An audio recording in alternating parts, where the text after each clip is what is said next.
remember the day I met Mark like it was yesterday.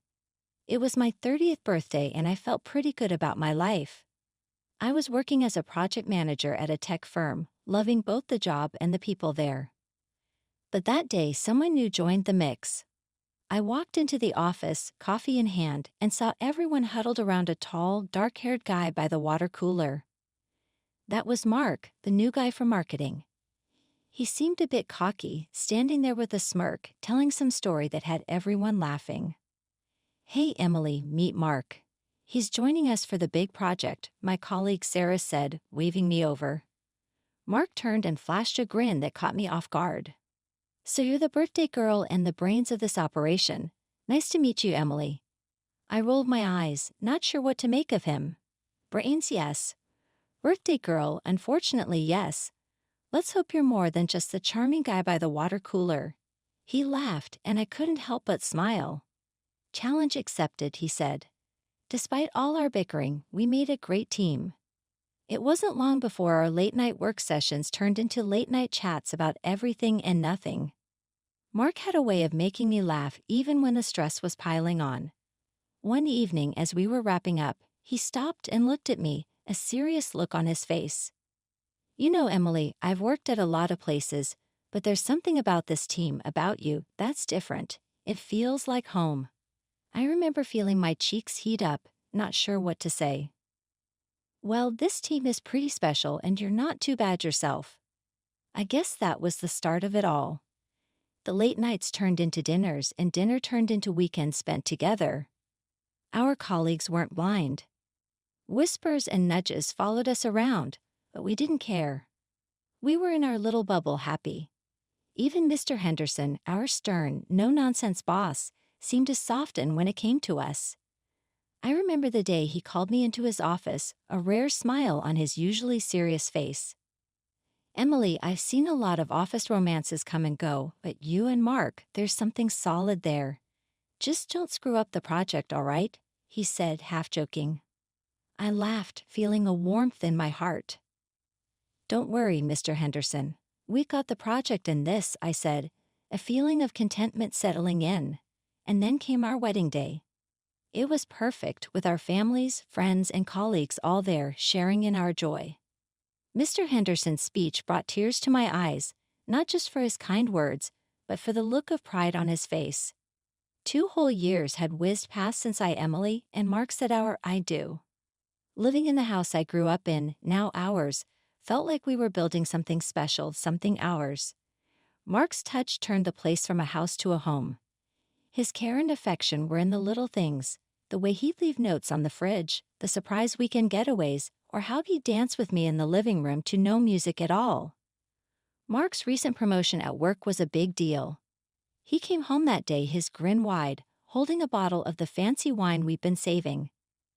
"Guess who's the new sales director?" he beamed, popping the cork. I jumped into his arms, laughing. "I knew they'd see how amazing you are. We need to celebrate." As we clinked glasses, I couldn't help but feel proud. Mark was more than just a smooth talker. He had a knack for making people feel seen, heard. But sometimes I wondered if I was still fully in that picture. Mark's parents, Ted and Martha, were a hoot, loud, loving, and in our business more than I'd admit. Every Sunday dinner turned into an inquisition about grandkids. "So, Emily, Mark, what's the hold-up?" "We're not getting any younger and we need little feet running around." Martha would nudge, her eyes gleaming with expectation. Mark would just chuckle, throwing a glance my way. "Mom, Dad, we're just savoring the newly life, aren't we?" I'd force a smile, my mind racing back to the little hesitations, the slight stutters when we brushed on the topic alone. One chilly evening the house was quiet, the kind of silence that begs for tough questions. I found Mark on the porch, his eyes fixed on the stars. "Mark, can we talk about us, about kids?" I said, my voice steadier than I felt. He didn't turn, just nodded slowly. "Sure, Em, what's on your mind?" I hesitated, the words heavy on my tongue. "Do you really see us starting a family? I mean, it's okay if you're not ready, but I need to know we're on the same page." Mark sighed, running a hand through his hair. "Em, I love you, you know that, and yeah, I want kids, but not yet. Work's crazy and we've barely had time to be us. Let's just enjoy this just a bit longer, okay? His words hung in the air, a mix of reassurance and something else, something like distance. I wanted to believe him, to dive into his embrace and forget my worries, but the way he wouldn't meet my eye, the way his voice wavered, it stuck with me. Dinners with Ted and Martha kept the question of grandkids on the table. Each time, Mark's answers felt more rehearsed, his smile seemed a bit strained. One Sunday, as Martha brought it up again, I watched Mark closely. "You know, Mark, a little one would mean the world to your mom and dad," I prodded gently. Mark's fork paused midair. "Yeah, I know him, and it will happen, just not right this second. There's plenty we got to figure out first." Ted chimed in, his voice booming as always. "Son, life's short. Don't keep putting off the good stuff for some perfect moment that might never come." Mark forced a laugh, but it didn't quite reach his eyes. "I hear you, Dad, but trust me, it's all about timing." It was a crisp Tuesday morning when my world began to crumble. I've been feeling off for a while, a nagging fatigue that no amount of sleep could fix. Mark noticed too, his furrowed brows telling me he was worried even if he didn't say it out loud. You sure you're okay? You've been looking kind of pale," Mark said one morning as we shared a quiet breakfast. I tried to brush it off with a weak smile. "Just a bit rundown, I guess. Nothing a good day's rest won't fix." But the rest didn't help, and deep down, I knew something wasn't right. The day I finally decided to see the doctor, I could feel Mark's tension, his usually steady hands fumbling with the car keys. The clinic was cold and sterile, a stark contrast to the warmth of our home. Sitting there waiting for test results, every second felt like an eternity. When the doctor finally called us in, his face was somber, his words a heavy blow. "Emily, the tests have come back, and I'm afraid it's leukemia." The room spun. "Leukemia? How could that be?" I looked at Mark, expecting him to be my rock, but instead I saw him stagger, his face the color of the whitewashed walls. "Doc, there's got to be some mistake. Em's strong, she's healthy." "This can't be right," Mark stammered, his voice barely a whisper.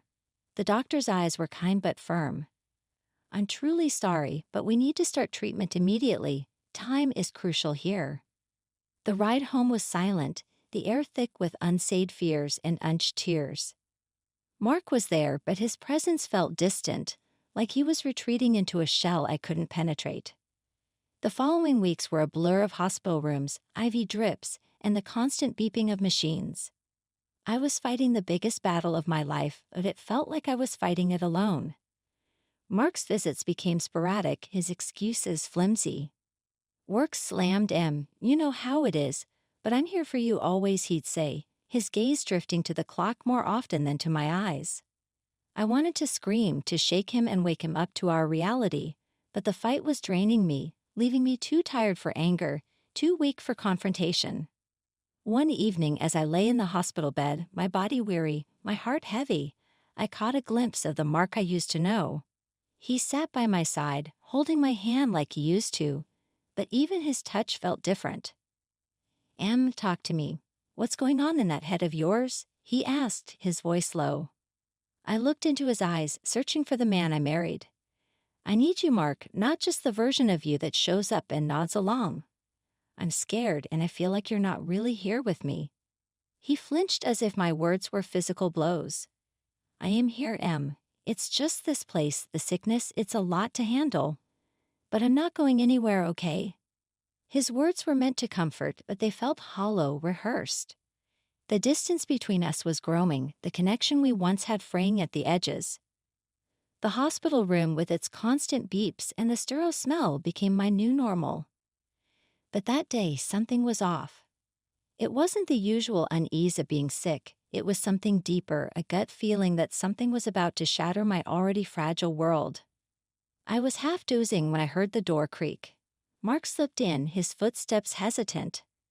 I kept my eyes closed, feigning sleep, a part of me not ready to face another hollow conversation. But then I heard it, the soft buzz of his phone. His voice, usually so warm towards me, was different now, hushed and laced with excitement. "No, baby, she's asleep." I can talk, he whispered, and my heart froze. Baby, he never called me that. My breath hitched, and every fiber of my being screamed to confront him, but I forced myself to stay still, to listen. Yeah, it's tough, but what can I do? Just waiting for this whole mess to be over, he continued, and I felt a sting in my chest. This whole mess was that what our life, our love, had been reduced to. I heard a soft laugh from him, one that used to be reserved for our inside jokes. Oh, the inheritance. Yeah, it's all sorted. The house, the savings, it'll all be mine soon enough. Just got to play the part a bit longer. Tears welled up in my eyes. The man I loved, the man I trusted with every piece of me, was plotting his future on my demise. I was nothing more than an obstacle in his path, a mess to clean up. The pain of the betrayal was sharper than any needle, any treatment I had endured. But babe, let's not talk about that now. Tell me what you're wearing, he murmured, and that's when I felt it, the rage burning through the fog of medication and despair. I wanted to leap up, to scream, to make him see the monster he had become, but my body was weak, my voice a mere shadow of its former self. All I could do was lie there, tears streaming silently, as I listened to the man I had vowed to spend my life with, weaving plans that didn't just exclude me, they relied on my death. After what felt like an eternity, he ended the call, planting a cold kiss on my forehead. Sleep tight, Em.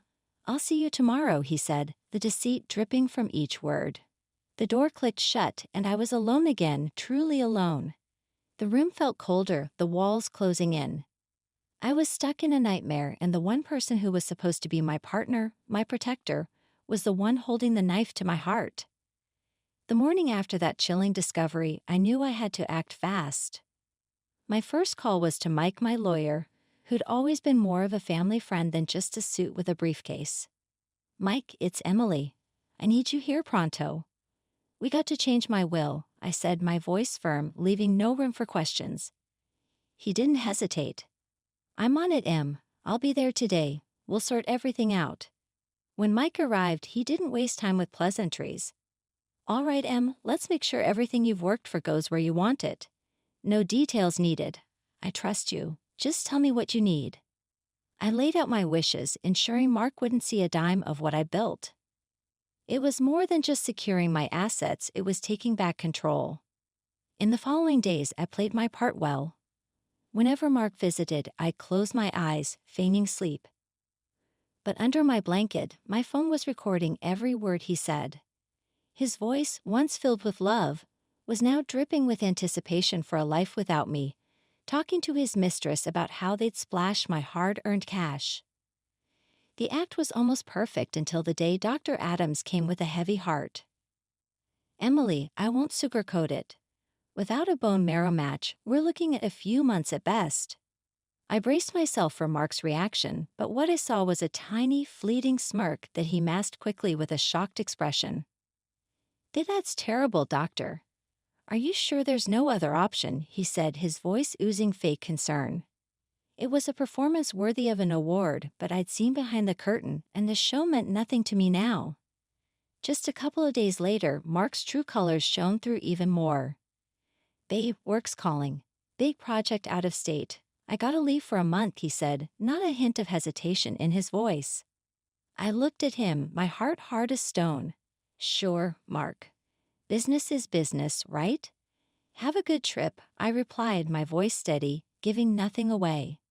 He left with a quick peck on the cheek, a gesture so empty, it might as well have been a handshake. But as the door shut behind him, I felt a surge of strength. He was playing his game, but I was making moves too. With Mark out of the picture, the hospital room felt less like a cage and more like a quiet space for battle. It was just me, the nurses with their silent nods of encouragement, and Dr. Adams, whose steady presence was a beacon of hope in the sterile sea of white. Then one bright morning, Dr. Adams burst in with a grin that stretched ear to ear. Emily, you're not going to believe this. We found a match. A bone marrow donor. It's a chance, a real chance at a new start. The words hit me like a ray of sunlight in the dark. Are you for real, Doc? That's something else, I said. He nodded, his eyes twinkling with a mix of professionalism and genuine joy. It's as real as it gets, Emily. We've got to move fast, prep you for the transplant. It's not going to be easy, but you're a fighter, I've seen it. That news was the turning point. It wasn't just a thread of hope. It was a lifeline pulling me back from the edge. But it wasn't just my health on the line. It was my entire life, a life that Mark had tried to steal away piece by piece. The eve of the transplant, I lay there, the beeping monitors now a familiar chorus in the background. The road ahead was scary, sure, but each step felt like a step away from Mark's shadow towards a life that was truly mine. Out of nowhere, my phone buzzed, Mark's name flashing on the screen. A reminder of the life I was leaving behind. "Hey Em, how's it going? Just wanted to check in." His voice, once a source of comfort, now felt like a distant echo. "Just the usual, Mark. Battling on while you're off playing businessman," I replied, my voice sharp, leaving no room for his fake sympathy. There was a pause, a crack in his polished facade. "Em, I'm doing this for us, for our future. Just hang tight, okay?" I almost snorted. "Sure, Mark. You do what you have to. I'm doing what I need to do here." The call was short, his words empty, but I was no longer the Emily he thought he knew. I was stronger, ready to face the battle head-on. The day of the transplant dawned, a mix of anxiety and determination. The nurses were my quiet army, their words of encouragement my shield against the fear. "You're the bravest person we know, Emily. You've got this," they said, their hands firm and reassuring. I nodded, feeling a newfound resolve. "Thanks, I'm not just fighting for my life anymore. I'm fighting for the life I deserve." As the meds kicked in, drawing me into darkness, my last thought was clear. I was turning the page, stepping into a future where I was not just a survivor, but a conqueror. The operation was a blur of lights and distant voices, but when I woke up, the world seemed different. The air felt lighter, my breath easier. Dr. Adams's smile said it all before his words did. "Emily, it's a success. You're on the mend." The news was a quiet victory, a moment so profound yet so personal. I chose to keep it close, a secret not ready to be shared, not with Mark, not with his parents, not with anyone. This journey was mine, each step a testament to my will to survive, to thrive. The hospital room was silent, the air thick with the weight of unspoken words and hidden truths. It had been a month since Mark left for his so-called business trip, a month of solitude, of healing, and of planning. When he finally returned, there was no rush to my bedside, no urgency in his step. That's when I knew it was time to play my final card. I picked up the phone, my heart pounding but my voice weak and trembling. "Mark, it's time. I need to see you. I want to say goodbye and read my will," I whispered into the receiver, my words heavy with faint sorrow. He was there faster than I expected, his eyes scanning the room, looking for the dying wife he expected to find. I lay there, frail and pale, a perfect picture of defeat, but inside I was anything but defeated. As he approached with a forced look of concern, I murmured, "Mark, there are others coming, witnesses for the will." His face dropped, confusion and fear mingling in his eyes. "Witnesses? What are you talking about, Em?" The door opened and in walked Ted and Martha, their faces etched with worry, followed by Mr. Henderson, his brow furrowed in a mix of concern and curiosity. Mark's voice trembled, betraying his composure. "Mom, Dad, Mr. Henderson, why are you here?" Ignoring his question, I reached for the remote, my fingers steady, my resolve unwavering. The room fell into a hushed silence as I pressed play, and Mark's own words began to fill the space, each syllable a nail in the coffin of the life he had so carefully constructed. His voice, so familiar yet so foreign, spoke of waiting for my death, of the inheritance he'd claim, of the lies he'd spun.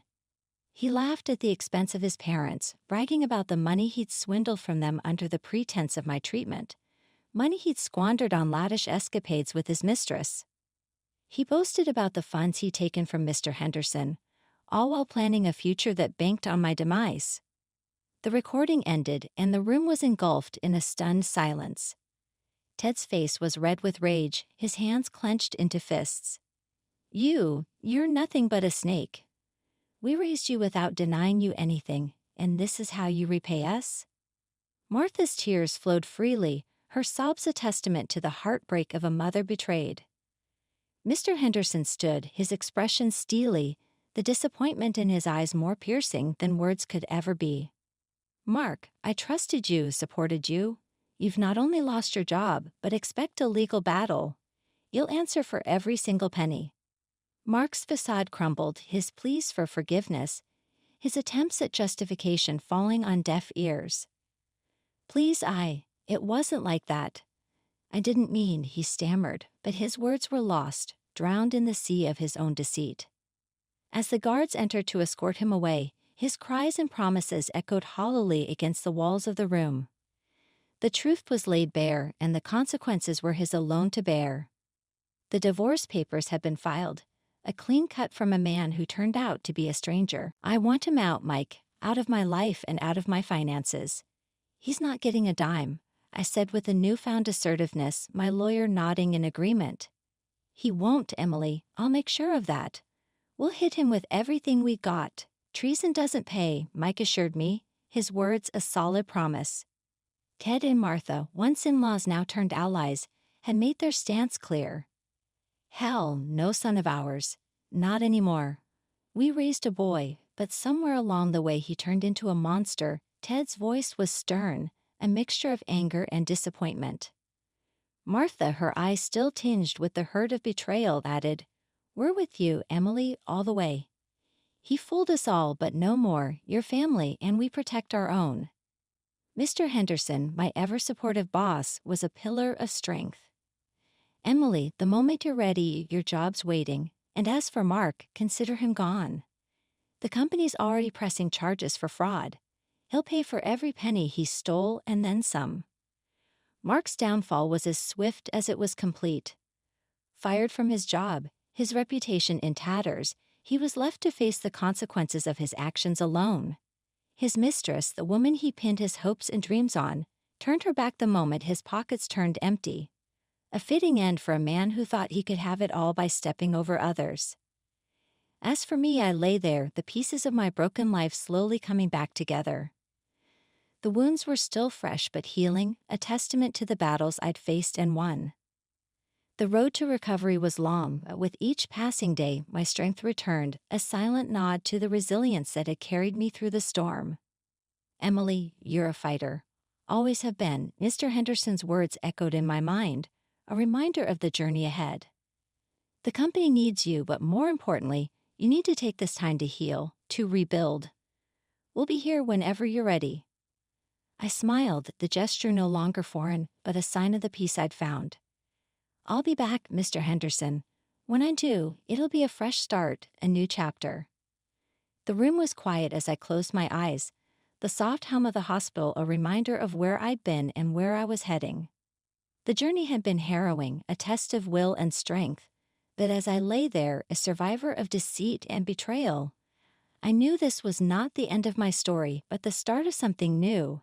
A chapter of healing, of justice, and of unwavering determination. The final act was over, but my story, my journey, was just beginning.